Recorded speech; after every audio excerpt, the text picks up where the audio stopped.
Boa noite, pessoal! Tudo bem? Sejam bem-vindos, sejam bem-vindas para mais um episódio do Tributário no Campo de Batalha. Isso mesmo, a gente tem visto tantas questões tributárias, tantas inconstitucionalidades, tantas ilegalidades e ainda modulação de efeitos, passando a mão na cabeça das inconstitucionalidades praticadas muitas vezes pelo fisco. Então, nesse projeto desta semana, todos os dias, às 20 horas, nós temos uma live exatamente sobre algum tema que está em pauta, que está pendente de julgamento no STF e que impacta grandemente na advocacia tributária, que impacta na vida dos contribuintes. Ontem nós falamos sobre a questão da seletividade das alíquotas do ICMS, de energia elétrica e telecomunicações, uma excelente oportunidade tributária. Se você perdeu, corra lá na live anterior que está gravadinha e confira. Sejam bem-vindos, pessoal! Tudo bom? Hoje o tema é um ponto de interrogação, né? O tema é o fim do voto de qualidade no CARF, né?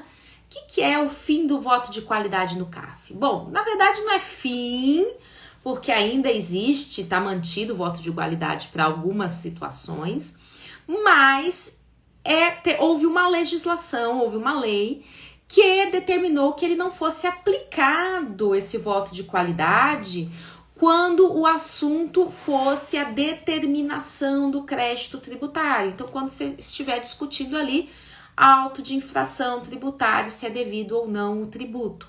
E há três ADINs, três ações diretas de inconstitucionalidade que estão tramitando no STF, né?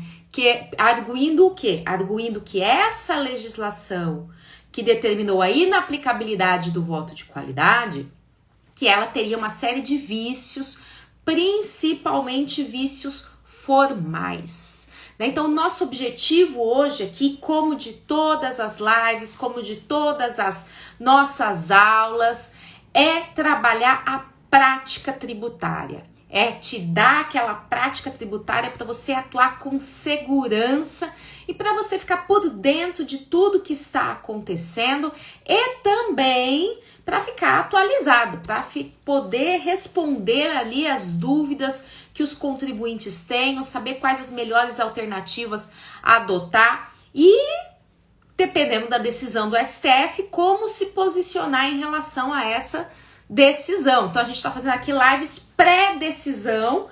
Quando elas entrarem em pauta, quando elas forem a julgamento, a gente vai retomar o tema para dar toda a orientação para vocês. E essas lives são também o que? Um aquecimento para nossa maratona tributário na prática, que vai acontecer na próxima semana, do dia 19 a 23 de julho, onde nós vamos falar sobre oportunidades tributárias, onde nós vamos falar sobre teses tributárias e também sobre a reunião, o checklist da reunião eficaz com o cliente, com o contador, como você lidar, né, com essas soft skills tão importantes também para o sucesso na profissão de advogado, né? Então será uma semana intensa, semana que vem. Se inscrevam, tá na bio aqui do Instagram o link para Maratona Tributário na Prática e abram os e-mails, procurem os e-mails Fabiana Tomé lá no seu spam, na lupinha lá, porque vai muitos e-mails com muitas novidades. Hoje mesmo foi o e-mail com o acórdão de ontem que eu tinha prometido, né? Então abram aí seus e-mails e fiquem por dentro. Mas para a gente esclarecer aqui, como a ideia é trazer a prática tributária para todos vocês, né? E falar em voto de qualidade no CARF, nós temos algumas pessoas que já têm um estudo mais avançado do direito tributário, que já têm uma prática maior do direito tributário e que, portanto, sabem o que a gente está falando aqui, sabem que controvérsia é essa, o que é um voto de qualidade no CARF e por que estamos em discussão a respeito desse assunto. Mas nós também temos muitas pessoas aqui que estão iniciando no tributário, né? Muitas pessoas que estão migrando de uma área para outra, para o tributário, né? Outras até que já têm aí sua experiência no tributário, mas processo administrativo tributário é algo que realmente não é estudado nas faculdades, não é estudado na graduação, na pós-graduação é estudado, mas voltado aí para os conceitos, para os aspectos principiológicos.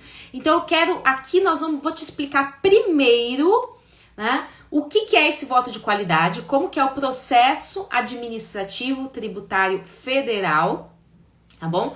E na sequência, o que aconteceu, né? O que é esse voto de qualidade? Qual foi a legislação relativa a esse tema que mudou as coisas? E como é que está a situação no STF? Por que estão alegando a inconstitucionalidade? Se isso é bom, se isso é ruim para o contribuinte? Como é que vai ficar essa coisa toda e as controvérsias em relação a isso? Então é o seguinte, né? Processo administrativo tributário. Hoje não, hoje estamos só por aqui, Solange. Hoje é só aqui no Instagram, mas vai ficar gravado aqui também no IGTV, tá bom? Olha só, essa semana é a semana do Instagram, tá bom? Olha só, então, tudo começa no processo administrativo tributário federal com um auto de infração. As autoridades fiscais, né, verificando os documentos contábeis, verificando as movimentações financeiras da empresa, acaba identificando alguma coisa que ela entende que é uma irregularidade.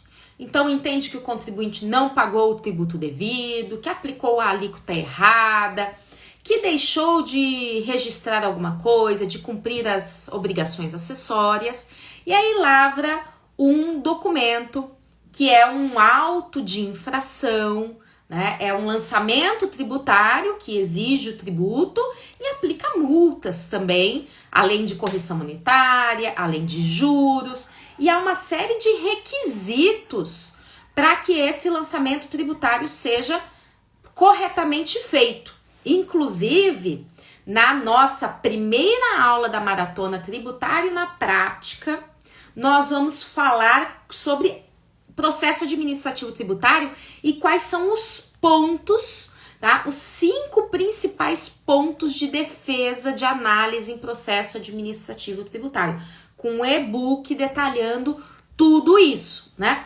Mas aqui hoje a gente vai falar mesmo desse voto de qualidade, que é algo mais lá à frente.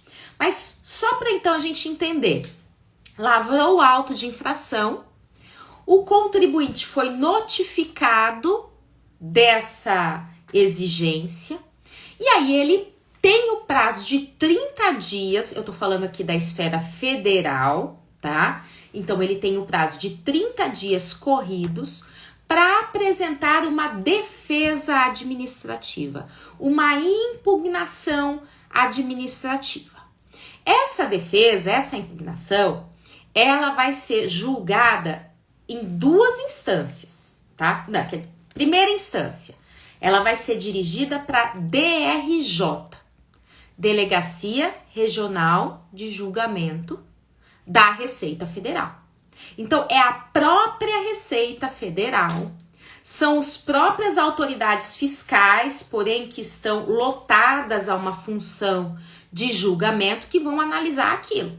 Então, se na sua impugnação ou defesa administrativa, você vai alegar que houve decadência, que tem falta de provas, que o dispositivo legal está errado, que você não é o contribuinte. Então tem uma série de argumentos que você pode alegar ali e trazer as provas do seu direito, mas isso tudo vai ser examinado por quê? Vai ser examinado pela própria Receita Federal, tá? Por um órgão de julgamento da Receita Federal. E aí, maioria das vezes, o contribuinte perde.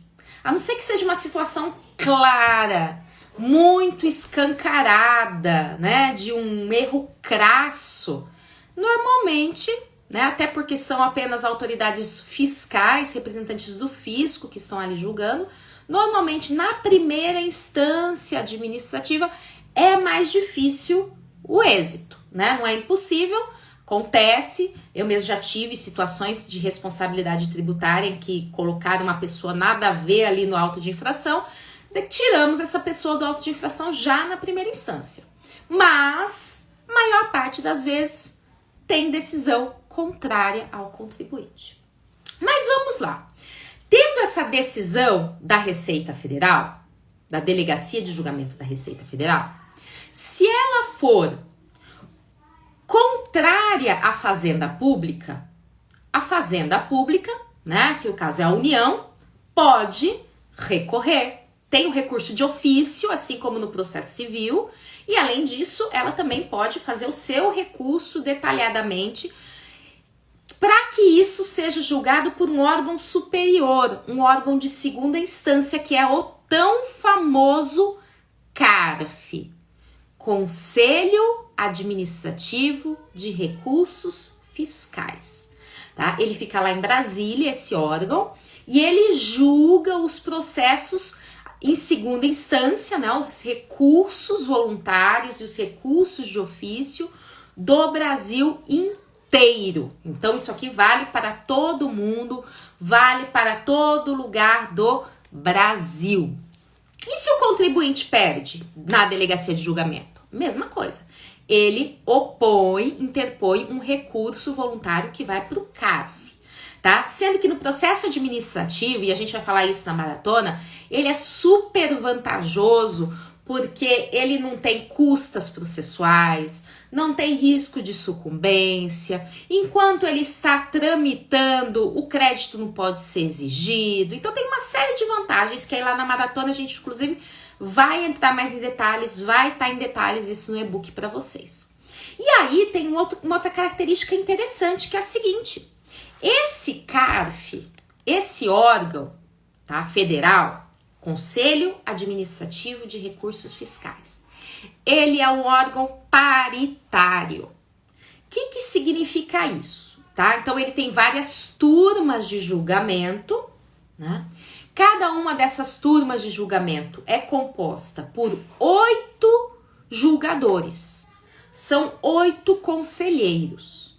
Metade desses conselheiros, 4 conselheiros, são representantes do contribuinte. E 4 conselheiros são representantes do fisco. Então, metade é representante fiscal, é auditor fiscal que foi lá colocado na função de julgar. E os outros 4 são indicados por Confederação Nacional do Comércio, Confederação Nacional da Indústria, da Agricultura, dos transportes, sindicatos, né? Então são representantes de classes de contribuintes. Então aí a gente fica o quê? Com 8 julgadores, né? Um órgão paritário para realmente representar um julgamento democrático, um julgamento imparcial deste órgão. Só que, como que era antes? O que é o voto de qualidade? O voto de qualidade não é exclusivo do CARF, já deixa eu avisar isso, tá? Então, tem voto de qualidade nos conselhos estaduais, tem voto de qualidade nos conselhos municipais, também. Cada legislação do seu estado dispõe sobre como que vai ser esse voto de qualidade, né? Se a Câmara for o quê? Paritária, porque aí corre o risco de dar empate. Porque a situação é a seguinte, tá bom, se eu tenho um julgamento lá, tô discutindo uma omissão de receitas, né? Então vamos dizer que o fisco, ele teve acesso aos meus dados bancários, ele conferiu a minha movimentação financeira, e aí depois de conferir a minha movimentação financeira, ele viu a minha declaração, cruzou os dados e falou, não tá batendo. Aí o que ele tem que fazer? Ele tem que me notificar e falar assim, Fabiana, me justifique por que esse dinheiro entrou na sua conta e você não declarou. Aí eu vou tentar justificar.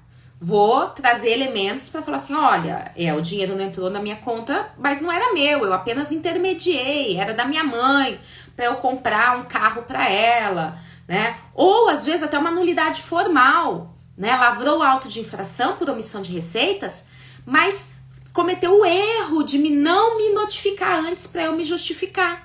Se ele não me notificou antes para eu me justificar, para eu tentar explicar de onde veio aquele dinheiro, já é uma causa de nulidade desse auto de infração, né? Então, mas vamos dizer que eu alegue isso em primeira instância, lá na Receita Federal, aí eu perco. Aí eu vou recorrer. Vou recorrer para o CARF, Conselho Administrativo de Recursos Fiscais. E aí, 4 conselheiros entendem que eu tenho razão, que realmente é nulo aquele auto de infração. E outros 4 conselheiros entendem que não, que é devido o tributo e a multa. Como é que faz? Ficou empate. Ficou empate nessa situação. Então, a legislação que disciplina o processo administrativo federal, ela estabelecia o seguinte: quando isso acontecer, quando houver esse empate, quem vai desempatar vai ser o presidente da turma. Só que quem que é o presidente da turma? No CARF é sempre um representante do fisco. Então, sempre que der empate, que dava empate, e o que acontecia? Deu empate e olha só, julgaram 4 representantes do contribuinte, julgaram 4 representantes do fisco. Um desses representantes do fisco que já votou é o presidente da turma. E é ele que desempata. Então a gente tem uma seguinte situação. No caso de empate, quem vai desempatar é um representante do fisco. E aí 2 problemas resultantes disso. O primeiro é que ele já votou. Então é um sujeito que está votando ali, 2 vezes. E um segundo é que ele sendo representante, né, apesar do órgão ser paritário, ele sendo representante do fisco, isso acaba gerando uma parcialidade ali na situação. Então, esse voto de qualidade, no CARF era assim, bom, deu empate, então já sabemos que o contribuinte vai perder, porque vai ser desempatado por um representante do fisco, que inclusive já votou favoravelmente ao fisco. Isso começou a ser objeto de questionamento, né? Começou a ser levantado um princípio lá no Código Tributário Nacional, lá no artigo 112 do Código Tributário Nacional, tem uma disposição de que quando houver dúvidas sobre a infração fiscal, que deve se decidir favoravelmente ao réu, né? É indúbio pro réu. Esse dispositivo, ele tá falando, no final das contas, de infração fiscal, de multas, né? Que ninguém é parecido um pouco com penal.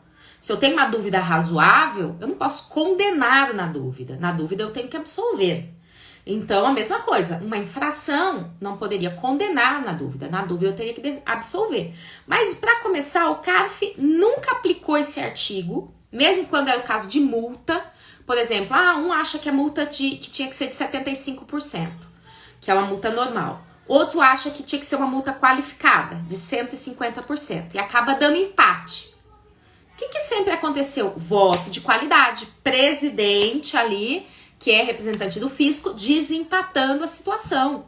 Então, acabou gerando uma situação tão absurda que o pêndulo foi totalmente para um lado, né? Toda vez que tínhamos empate, o que acontecia? O fisco ganhava.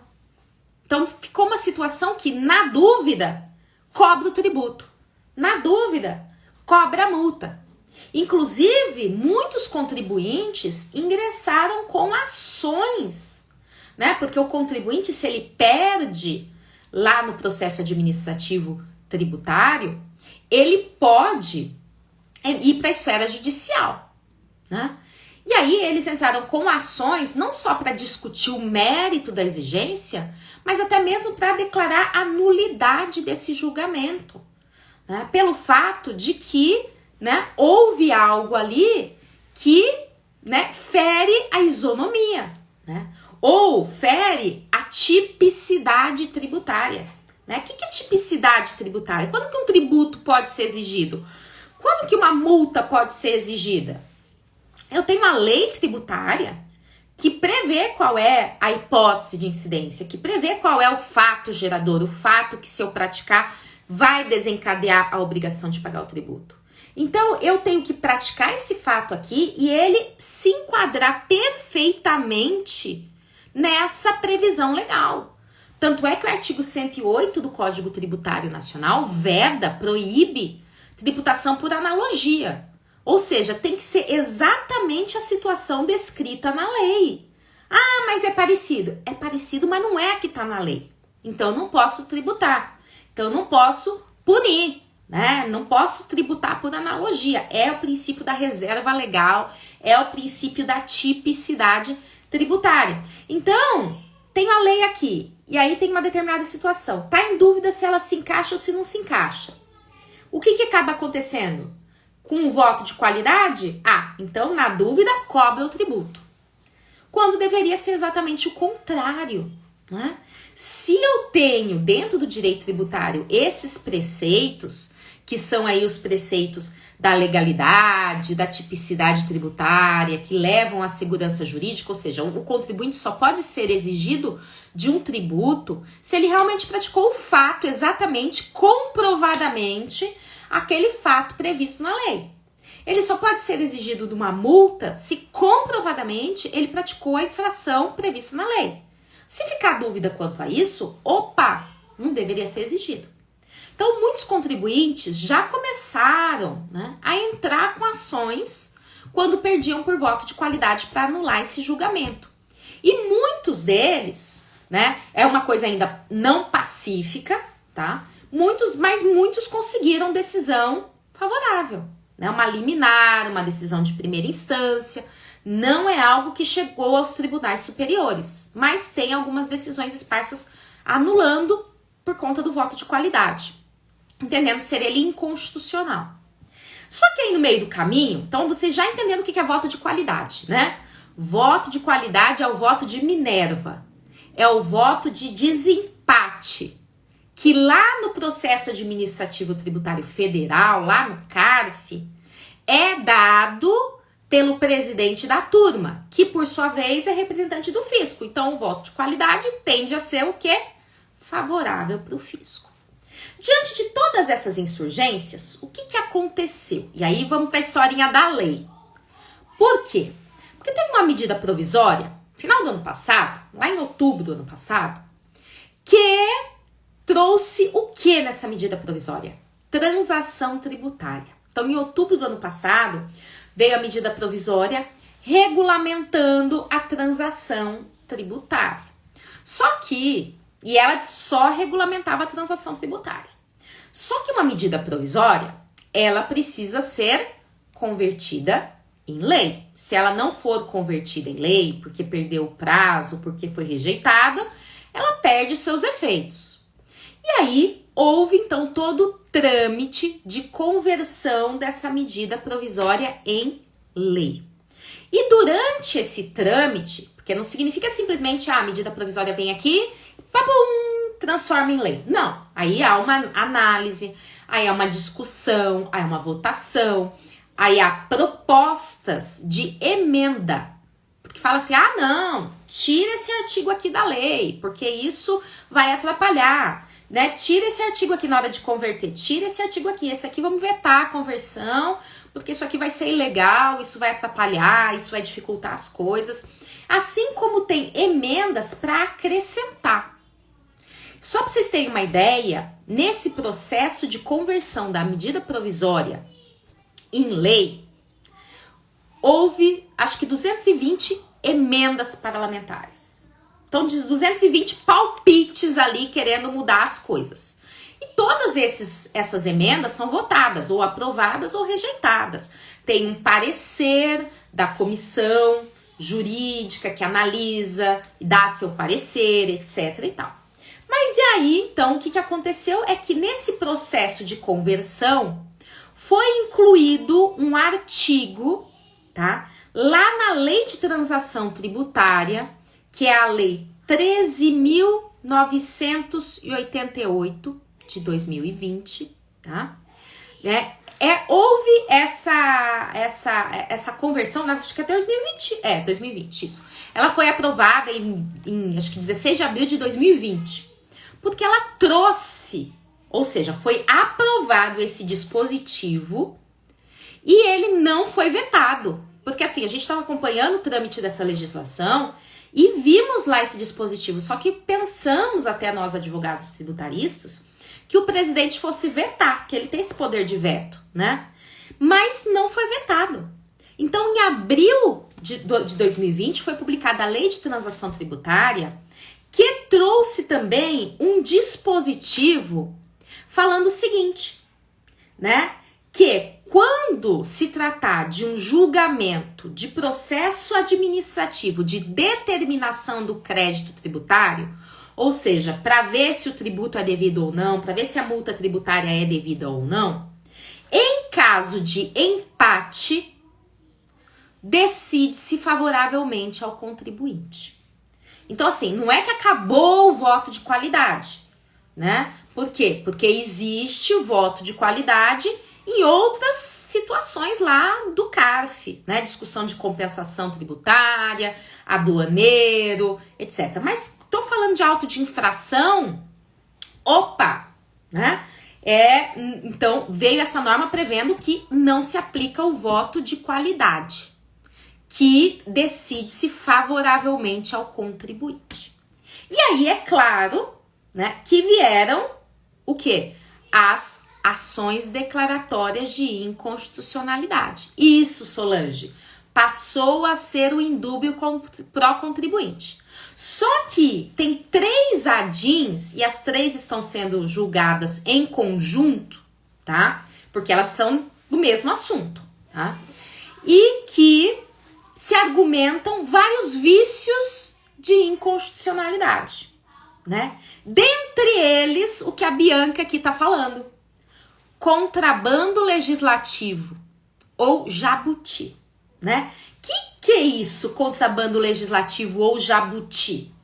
Contrabando legislativo ou jabuti é quando, né, dentro assim, você tem um projeto, uma medida provisória para ser convertida em lei, ela tratava de um assunto e de repente é inserido nela um dispositivo sem aquilo que eles chamam de, o STF chama de pertinência temática.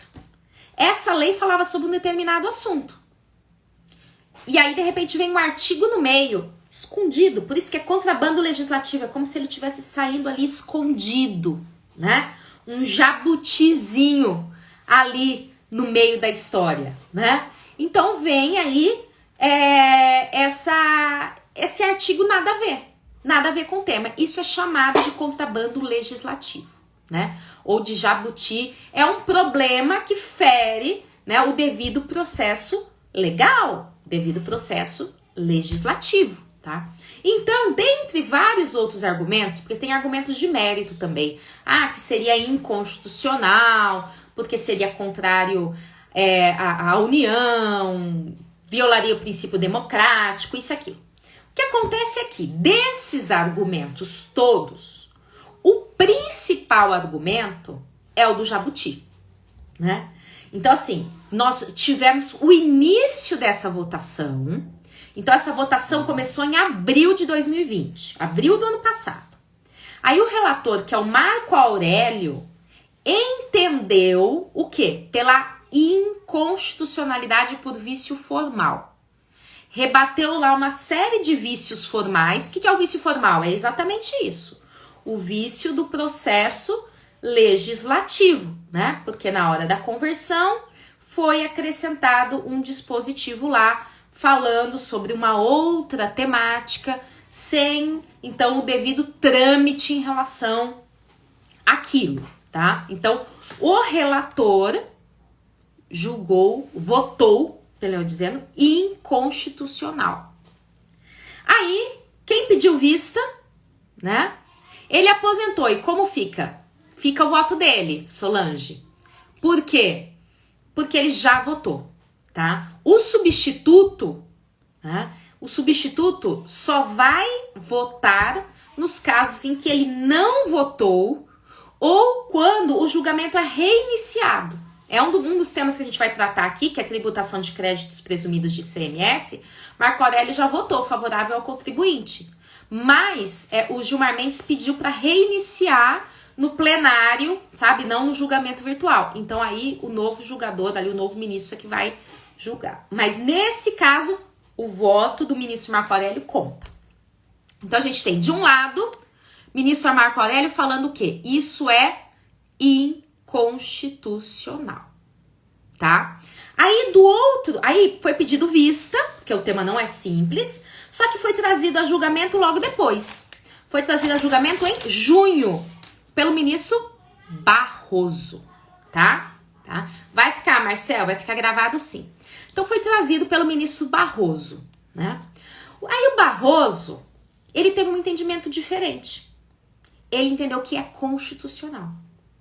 Por que ele entendeu que é constitucional? Por causa da dúvida razoável. Ele ficou em dúvida se isso é mesmo jabuti ou não. Porque no precedente, a gente tem um precedente em que o STF julgou uma lei inconstitucional por causa do jabuti, por causa aí do contrabando legislativo. Só que, naquela ocasião, era algo assim totalmente escancarado. Então era uma legislação, uma lei que falava de incentivos fiscais, de tributário, e no meio da lei tinha uma regulamentação das atividades de contadores, por exemplo.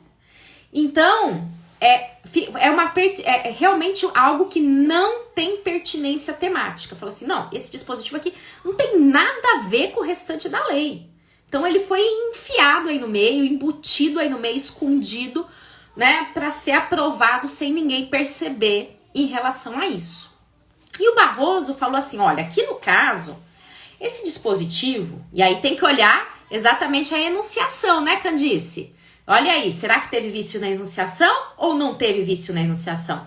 É um bom exemplo aí para sua dissertação. Candice é minha orientanda lá no mestrado do IBET, né? Então, assim, será que teve vício nessa enunciação ou não? Porque aí você tem que examinar essa. O que é enunciação, gente? O processo legislativo, né? E o Barroso, ao examinar o processo legislativo, ele fala assim, olha, essa emenda, ela não passou desapercebida, não. Ela, inclusive, foi objeto, foi analisada, foi votada, devidamente votada, a emenda em si que fez essa proposta, tá? Ela foi votada e ela passou, inclusive, pela comissão, né? Por um parecer lá da comissão de justiça, lá da comissão jurídica. Falou, então, você não tem aí algo que entrou escondido. Primeira coisa que ele fala, que ele entende.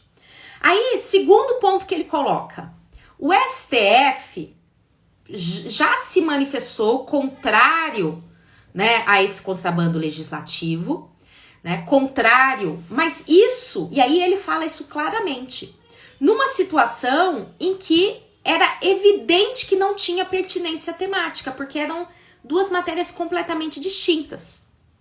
Agora, aqui, ele fala, eu tenho dúvidas se isso tem pertinência temática ou não, né? E eu, particularmente, né, talvez até pelo meu viés de advogada, eu afirmo que tem pertinência temática, tá? Esse é o meu entendimento, de que tem pertinência temática, então que não teria inconstitucionalidade, né? Primeiro, passou por todo o processo legislativo, teve votação, passou pela comissão parlamentar, foi uma emenda sim naquele momento do trâmite, mas essas emendas existem, foram 220 emendas que passaram por ali, e aí vem a questão, tem pertinência com o tema ou não, né? E alguns falam, né, o que a procuradoria, o que o fisco alega não tem pertinência temática, porque a gente tinha uma lei tratando de transação tributária, e aí, de repente, vem no meio dela falar de processo administrativo tributário. Mas eu consigo identificar pertinência, Sabe por quê? O que é a transação tributária, segundo o artigo 156 do Código Tributário Nacional? Transação tributária é uma das causas de extinção do crédito tributário, certo? E outra causa de extinção do processo administrativo do crédito tributário, que também está lá no 156 do CTN, é 156 não, 156 e 157. Agora eu tô confundido, né? Mas que também tá lá no CTN, ele vai falar que outra causa de extinção é a decisão administrativa irreformável. Então, se nós pensarmos por essa perspectiva, a legislação, né, a lei, né, esse 13.988 de 2020, está tratando de hipóteses de extinção do crédito tributário. Regulamentando o quê? Regulamentando a transação tributária e regulamentando também a extinção do crédito tributário, né? Que é 156 mesmo, né? Beleza. Né? Que é o caso aqui dessa hipótese. Então, ao meu ver, tem pertinência temática. E o Barroso, ele não falou isso, tá? Ele falou assim, olha, eu vou inclusive compartilhar o voto do Marco Aurélio e do Barroso, tá? Lá no canal do Telegram. Isso, o pessoal já tá pondo aqui o 156 pra mim, né? Tanto o Caio aqui, ó, 156,9. O Salomé também já postou o 156 aqui, ó. Falam de transação e falam de decisão administrativa irreformável, né? Então, ambos estão tratando de um tema do 156, que é a extinção do crédito tributário ali do CTN. Mas o Barroso, ele, na verdade, ele não chegou a afirmar isso, tá? Ele não tomou essa decisão. Ele tomou a decisão com base na dúvida. Exatamente. O que ele falou? Nós temos uma dúvida razoável sobre o que seja pertinência temática. Isso não está fixado pelo STF, porque o precedente anterior era um precedente totalmente diferente, totalmente escancarado jabuti. Nessa situação aqui, já não está escancarado assim. E além do mais, aí que vem um X importante, um X bacana que ele falou. Ele falou que a própria previsão ali do voto de qualidade do CARF, do modo como vinha sendo feito, né, que era o presidente da turma, representante do fisco, votar 2 vezes, né, e ser sempre ele que desempata, então sempre ele votando 2 vezes, que isso, né, feriria ali essa ampla defesa, esse contraditório, seria de questionável constitucionalidade. Então ele fala assim, olha, não é objeto aqui da nossa discussão, não é objeto aqui do nosso julgamento, nós examinarmos se era constitucional ou não o voto de qualidade. Não é esse o objeto. Mas ele tem uma constitucionalidade duvidosa. E aí a gente vem aqui com uma disposição que trata desse tema e que fala para ele não ser aplicável, né, contra o contribuinte. Passa a ter ali o indúbio pró-contribuinte. Então ele falou, se eu julgar inconstitucional esse artigo incluído aqui, que, vamos dizer, determina a inaplicabilidade do voto de qualidade, eu posso estar, a expressão que ele usa, repristinando uma norma inconstitucional. Então assim, pelo que deu a entender, na mente do Barroso, há um certo quê de inconstitucionalidade na forma como vinha sendo feito o voto de qualidade. Então, essa nova norma, ela passa a restaurar a paridade de armas, né? Passa a restaurar essa isonomia ali no trâmite do processo administrativo. Então, em virtude disso, ele fala, tendo de vista que eu não tenho certeza, não é algo claro, escancarado, que não tem pertinência temática, não é a evidência um jabuti, eu julgo que é constitucional, ou seja, favorável ao contribuinte, constitucional, essa disciplina que termina o voto de qualidade. Mas, aí vem uma segunda etapa. A segunda etapa é o seguinte, ele fez uma ressalva. Só que aí, como vamos ter um julgamento administrativo que no empate dá uma decisão favorável ao contribuinte, do mesmo jeito que houve dúvidas, então é uma dúvida que se decidiu favoravelmente ao contribuinte. Aí ele fala, mas isso não significa então que o tributo não é devido. Porque se é ele fala que é uma ficção, né, para poder decidir. Deu empate? Pô, mas eu tenho que decidir de algum jeito. Então, por uma ficção, né, indúbio pro contribuinte.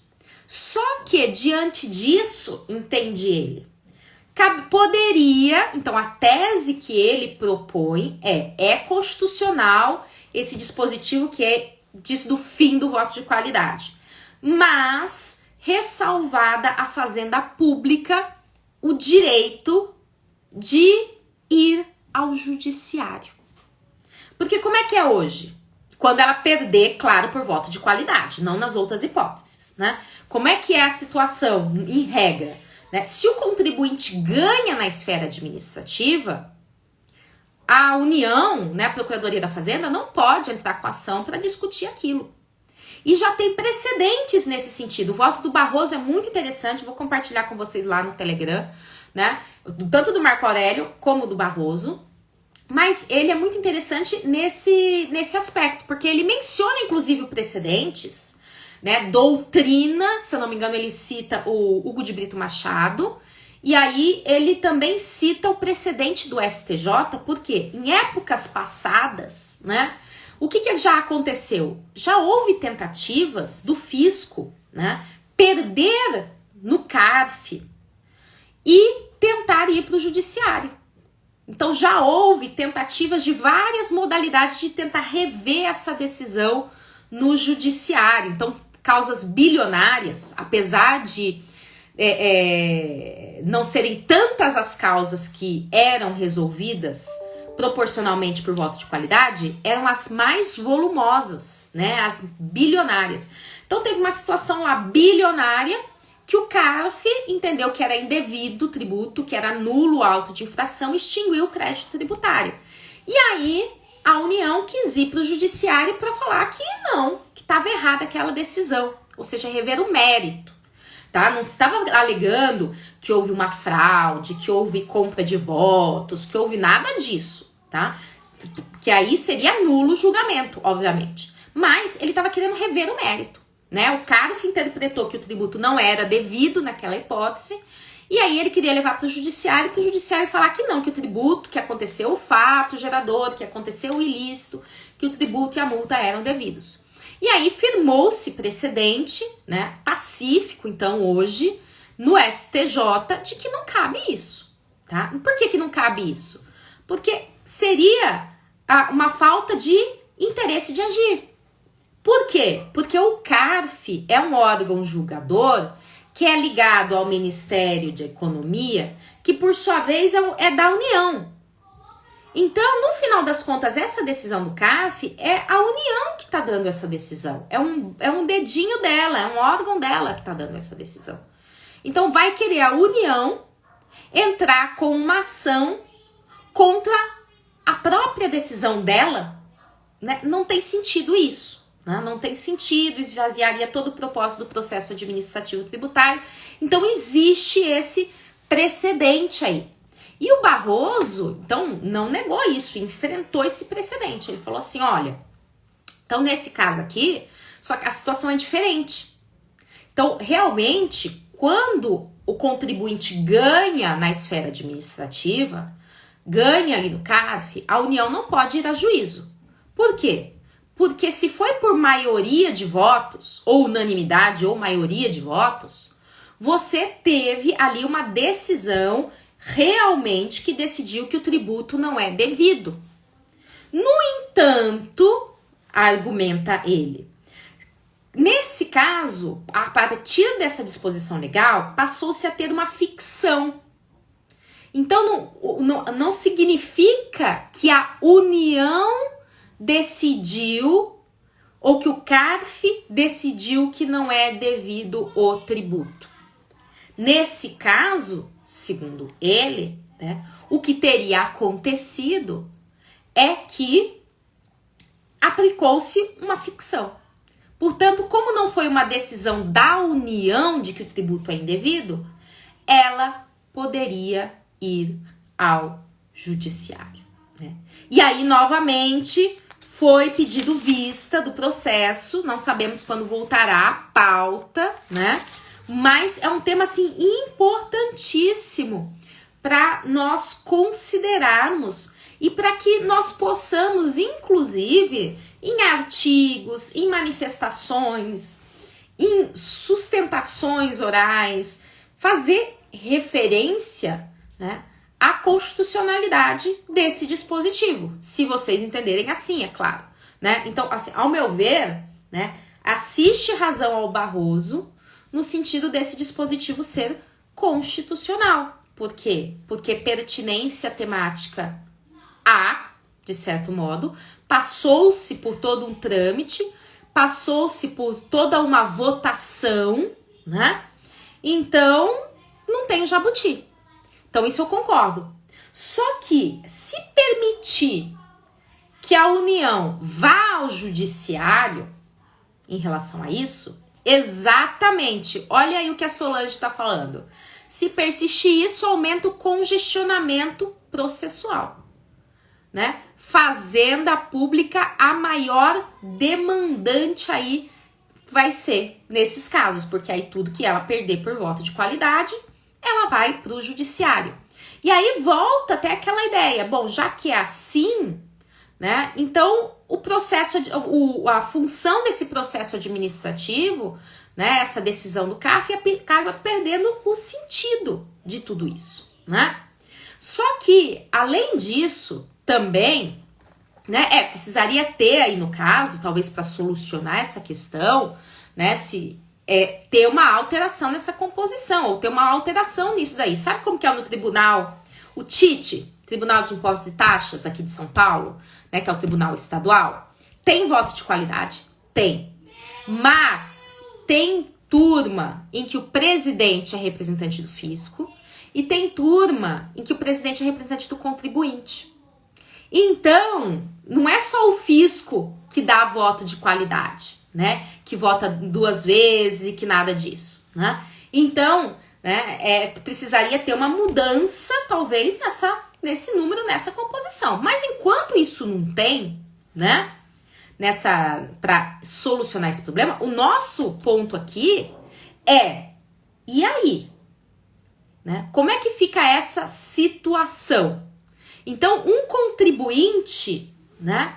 Um contribuinte que tenha perdido, né? Vamos dizer que isso é uma discussão, inclusive, interessante para vocês, né? Por quê? Porque, inclusive, com base nesses elementos do voto do Barroso aqui, ele coloca em dúvida a constitucionalidade do voto de qualidade, da forma como era antes dessa lei. Então, um ponto importante de defesa tributária é uma defesa atacando, né? Mas é uma defesa tributária, defendendo o contribuinte, defendendo aqui as exigências indevidas. É o seguinte, e nas hipóteses passadas? Não, isso não é uma lei meramente interpretativa, tá? Então, ela realmente muda uma situação. Como ela não é meramente interpretativa, não se aplica o artigo 106 do CTN para ter aquela aplicação retrógrada, né? Para aplicar-se a fatos pretéritos. No entanto, esse argumento trazido aqui no obter dictum do Barroso, trazido no corpo do voto do Barroso, traz muita força para defesas, ou seja, para ações anulatórias de autos de infração que tenham sido mantidos por voto de qualidade, porque ele coloca aqui em xeque a própria constitucionalidade disso. Então não é que vai ser aplicado retroativamente essa lei, mas então isso a gente pode dar uma olhada nas decisões do passado, né? Quem já tem aí os clientes, ou ficar atento a isso, porque às vezes pode chegar um cliente para você, ou você numa conversa pode identificar uma situação como essa, em que alguém perdeu, né? E às vezes está até sendo executado, né? A gente falou, inclusive, numa das lives que estão lá no YouTube, né, sobre execuções fiscais, né? E a grande quantidade de execuções fiscais que não tem que não tem advogado e que, portanto, muitas delas até paradas, já afetadas pela prescrição e continuam lá sendo exigidas. E uma das coisas na execução fiscal, né, que vocês têm que fazer, isso é um ponto, inclusive, que a gente vai falar na maratona também, e vai constar do e-book da maratona essa observação. Antes de você fazer uma defesa numa execução fiscal, olhe o processo administrativo que deu ensejo àquela CDA. Olhe o processo administrativo que deu ensejo àquele título executivo ali, tá? Por quê? Porque às vezes você pode ter vício no processo administrativo. Então pode ser um argumento para defesa nos embargos da execução fiscal, pode ser um argumento para defesa mediante uma ação anulatória do débito tributário, alegando o quê? A inconstitucionalidade desse voto de qualidade, né? E, portanto, aquela impropriedade daquele julgamento que teria causado a condenação, que teria causado a certidão de dívida ativa, por exemplo, né? Mas aí surge ainda um outro nicho que é pra gente ficar bem antenado em relação a isso. Por quê? Porque atualmente, né? Atualmente, o que a gente tem é uma série de processos, né, que estão sendo decididos por voto de qualidade, né? E ao serem decididos por voto de qualidade, acabam tendo uma decisão, quer dizer, voto de qualidade não, dá um empate, né? Como não se aplica o voto de qualidade, temos algumas decisões benéficas ao contribuinte. E aí vem a história.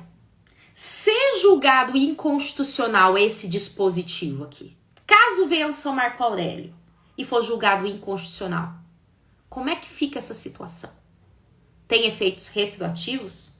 Anula-se aquele julgamento e faz-se outro julgamento, aí então considerando o voto de qualidade, né? Ou simplesmente pode o fisco ir a juízo para rever aquilo, né? Então são vários aspectos que a gente precisa considerar, né? E aí, até o Fernando aqui tá perguntando, a ação anulatória tem que garantir o juízo? Não, tá? Então, inclusive uma alternativa para quando o contribuinte está sofrendo uma execução fiscal, mas não tem bens para garantir o juízo, né? Penhorar ali, por exemplo, seguro-fiança, seguro-garantia, não tem recursos para isso, mas quer discutir, fala assim, já está prescrito. A alegação de prescrição, inclusive, né, Alexandre, pode ser, inclusive, em exceção de pré-executividade, né, que não precisa, porque é matéria de ordem pública, pode ser alegada a qualquer momento na exceção de pré-executividade. E na anulatória, né, não tem bens para garantir o juízo lá na execução, etc., entra com uma ação anulatória para discutir o mérito ali do assunto, discutir que é inconstitucional aquela exigência e assim por diante, né? Então, vejam como uma coisa se conecta com a outra, né? E como acaba realmente, Alexandre, gerando aí uma grande insegurança jurídica. Por quê? Porque o contribuinte que hoje tem uma decisão administrativa favorável do CARF em razão de um empate, né, e da aplicação dessa lei, fica na insegurança de saber se isso vai se manter mesmo ou não. Porque pode ser que o STF julgue inconstitucional essa disposição e aí anule-se aquele julgamento e volta tudo como estava anteriormente, né? O STF vai ter que também aqui tomar uma decisão quanto a isso, né? O Dias Toffoli ainda não votou, porque é ele que gosta de modular os efeitos, né? Sempre que vem a modulação dos efeitos, é ele que faz as propostas, né? Então, num caso como esse, né, que realmente, caso venha a ser julgado que é inconstitucional, porque o que a gente está tendo aqui é um empate, por enquanto. Um voto do Marco Aurélio falando que é inconstitucional, né? Então isso é favorável ao fisco. Outro voto do Barroso falando que é constitucional e que é favorável, o que é favorável ao contribuinte. No entanto, ele dá ainda uma brecha, né? Ele coloca ali uma coisa que na verdade nem foi objeto de discussão, mas ele quis fixar a tese de que então a Fazenda Pública poderia ir a juízo para discutir esse assunto, né? Então, assim, primeira questão, constitucional ou inconstitucional? Se constitucional, a Fazenda pode ir a juízo ou não pode ir a juízo? Né? Aquilo extingue definitivamente. Aí é outro jabuti, né? Porque ele colocou um outro assunto aí. Agora, ser julgado inconstitucional, vai ter modulação de efeitos ou não vai ter modulação de efeitos nessas situações? Então, a gente vivencia realmente uma situação de grande insegurança jurídica e que nós não sabemos nem quando é que vai terminar, né? Foi lá em abril, pediram vistas, foi em junho, pediu vistas e não tem previsão, né? Saiu aqui a lista de processos pautados para o segundo semestre. Essa ADIM, pelo que eu vi, não está entre eles, não quer dizer que não pode ser pautado, pode, mas não está dentro dessa previsão, não sabemos quando será. Então, quanto tempo nós vamos ficar assim? Né? Isso é um grande problema, a demora no julgamento, né? Porque isso cria uma sensação, cria uma instabilidade tributária, uma insegurança jurídica para o empresário. Eu tinha lá milhões, né? E olha a situação até do advogado nessa história, né? Por quê? O contribuinte ganhou. Se o contribuinte ganhou, o que o advogado ganhou também? Honorários de êxito. Então, percentual ali, né? Foi cancelado o auto de R$1 milhão. A gente tinha combinado honorário de êxito de 10%. Então, você me paga R$100 mil, né? Porque eu derrubei um auto de R$1 milhão. Tá bom, paga o advogado R$100 mil. Aí, daqui 3, 4 anos, julga-se que é inconstitucional. Espero que não, vou bater na madeira aqui. Mas, já pensou se uma situação dessa acontece? Aí, o contribuinte fala assim, peraí, então agora eu voltei a dever o tributo? Vamos julgar tudo de novo? E o advogado, que já gastou aqueles R$100 mil, que já fez a festa com aqueles R$100 mil? Como é que fica a situação dele? Né? Então, acho que tudo isso precisa ser considerado e precisa, assim, ser anunciado aos 4 ventos. Nós temos uma função aqui. E é por isso até esse projeto aqui tributário no campo de batalha, né? É uma função de nos manifestarmos, de nos insurgirmos.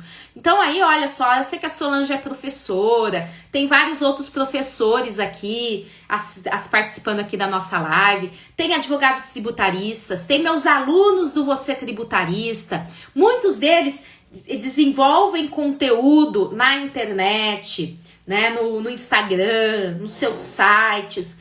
Então, assim, a gente precisa fazer exatamente um movimento de despertar para as incongruências disso aqui. Porque se na pior das hipóteses julgar que é inconstitucional esse dispositivo, que pelo menos module o efeito. Então, a gente tem que fazer essa balbúrdia, vamos dizer assim, temos que nos manifestar para que chegue ao Supremo Tribunal Federal, chegue aos assessores dos ministros do STF, né? Para que chegue ali, concurseiro também temos concurseiro aqui, temos gente de todo lado aqui, e com certeza tem algum procurador aqui também, né? Que eu tenho muitos amigos procuradores, a gente diverge nos nossos entendimentos jurídicos, mas a amizade continua, a gente separa bem as coisas, né? Então, é uma situação complicadíssima. Por isso que eu falo que o direito tributário apesar dessa insegurança, é um ramo muito promissor. Porque, como diz aqui, né, o Salomé, o fisco é como a hidra, com diversas cabeças. Corta-se uma com a dúvida de que outras muitas renascerão. Então, assim, para o advogado tributarista sempre tem muito trabalho. É claro que a gente quer trabalho com êxito. A gente quer o trabalho com vitória. Nós queremos o trabalho combatendo a tributação indevida. Nós queremos ter trabalho com segurança jurídica, né? Que aqui gera, inclusive, insegurança para todo mundo, para o empresário, para o contribuinte, para o advogado dele. Então, isso tem que ser falado aos quatro ventos, isso tem que ser anunciado, né? Para que chegue também essa visão lá no STF, para que chegue essa visão aos assessores dos ministros do STF e que eles considerem isso, né? Se for julgar inconstitucional, que module os efeitos, porque senão vai virar um caos, né? E se for julgado constitucional, o que é a minha opinião, que se reflita muito bem sobre essa possibilidade de a União ir ao judiciário. Porque no final das contas, até discordando um pouco aqui do Barroso, apesar de ser uma presunção, de ser uma ficção que é ali estabelecida, isso sai publicado como uma decisão do CARF. Então, é decisão do CARF, ainda que por empate e com base nesse dispositivo legal, mas é uma disposição de um órgão da União. Se é um órgão da União que tomou essa decisão, ainda que em razão da dúvida, porque eu volto aqui com o ponto da relação aqui do direito tributário com o direito penal. Né? No direito penal, na dúvida, não se condena. E no direito tributário, que também é uma imposição unilateral, né? Tá lá artigo 3º, conceito de tributo lá, né? Prestação pecuniária compulsória ali cobrada pela administrativa, exigida por atividade administrativa plenamente vinculada. O fisco vai lá e cobra. Você queira ou não, normalmente a gente não quer, mas o fisco vai lá e cobra, né? Ele impõe, ele simplesmente unilateralmente fala: você praticou o fato, você circulou mercadorias, você prestou serviços, então pague. Você não emitiu nota fiscal, então multa. E aí, né, você tem que se defender daquela situação ali. É uma acusação, é muito parecido com o penal nesse sentido. Inclusive os princípios que a gente trabalha, né? Da reserva legal, que é a estrita legalidade, da tipicidade. Então, ao meu ver, se julgado constitucional esse dispositivo, o que eu acredito que seja, e espero que o STF siga esse caminho também, nós vamos ter o quê? Uma solução indúbio pró contribuinte, semelhante ao que nós temos no direito penal, indúbio pró réu. E se é indúbio pró contribuinte, não tem sentido revirar novamente a discussão perante o judiciário, né? Vai até contra todos os princípios do Código de Processo Civil, que atualmente tentam, até com a ideia de repetitivos, de repercussão geral, de súmulas vinculantes e tal, reduzir, né, o contencioso judiciário. Então, por esses motivos, eu discordo neste ponto, né? Mas quem sou eu para discordar? Sou quem? Sou uma voz que preciso da união de todos vocês. Precisamos nos juntar nessa união. Quem escreve artigos aí, quem escreve nos seus blogs, nas suas redes sociais, no sentido de que isso não faz o menor sentido, não tem a menor compatibilidade com com o nosso ordenamento, com o sistema em que nós vivemos, com os princípios do direito tributário. Tá joia, pessoal? Então, olha só, gostei muito de estar com vocês aqui hoje. Agradeço a presença de vocês nessa nossa live. Até sexta-feira continuaremos tendo aqui às 8 horas lives sobre temas importantes de tributação. E a live de amanhã é algo que tá para ser julgado em agosto, tá? Em agosto. Obrigada, Nélida. Ó, Nélida, minha querida amiga, professora do IBET, coordenadora do IBET de Santo André, né? E que é também julgadora do TIT. Então aí, temos julgadores do TIT, temos outras pessoas aqui importantes, que honra ter vocês aqui junto comigo. Mas amanhã, a live de amanhã, nós vamos falar de um tema que tá pendente e tá na pauta, acho que de 5 de agosto, se eu não me engano. Vai ser um dos primeiros processos tributários no STF, né? Que é exatamente o quê? A tributação pelo imposto sobre a renda e pela contribuição sobre o lucro, da atualização monetária ou da Selic, nas repetições de indébito. Então, por quê? Só para dar aqui um rápido spoiler, né? E chamar vocês para amanhã, né? Até porque o tema tá em pauta. Então, ficar atentos e de repente vocês conseguem até entrar com uma ação, cavar uma tese aí em relação a isso há tempo ainda, né? Contribuintes que obtiveram ganho e quantos tiveram por causa da exclusão do ICMS, por exemplo, da base de cálculo do PIS e COFINS. Teve lá ressarcimento, repetição de indébito de 30 milhões de reais. Só que quando ele vai ressarcir esse indébito tributário, ele vem o quê? Corrigido monetariamente, vem com a aplicação da Selic, tá?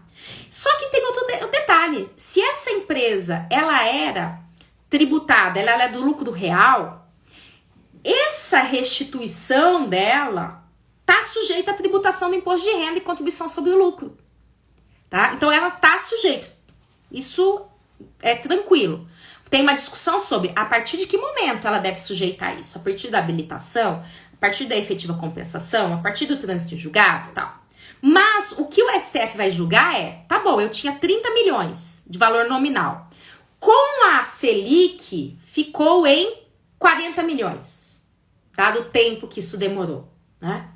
Então, esses 10 milhões aqui de Selic estão sujeitos à tributação ou não?